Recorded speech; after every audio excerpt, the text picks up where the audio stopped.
1 Samuel 29. The Philistines reject David.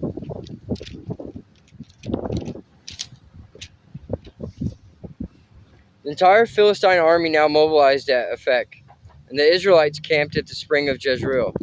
As the Philistine rulers were leading out their troops in groups of hundreds and thousands, David and his men marched at the rear with King Achish. But the Philistine commanders demanded, "What are these Hebrews doing here?"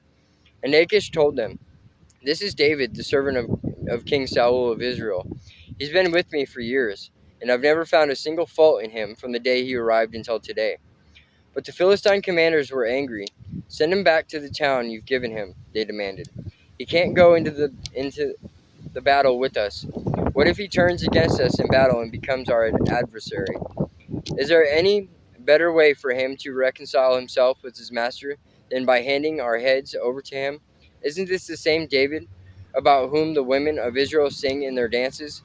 Saul has killed his thousands and David his 10,000s." So Achish finally summoned David and said to him, "I swear by the Lord that you have been a trustworthy ally. I think you should go with me into battle, for I have never found a single flaw in you from the day you arrived until today.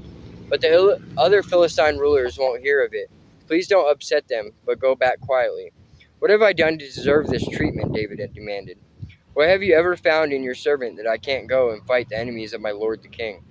But Achish insisted, "As far as I'm concerned, you're as perfect as an angel of God.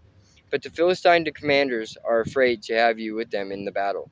Now get up early in the morning and leave with your men as soon as it gets light." So David and his men headed back into the land of the Philistines, while the Philistine army went to Jezreel.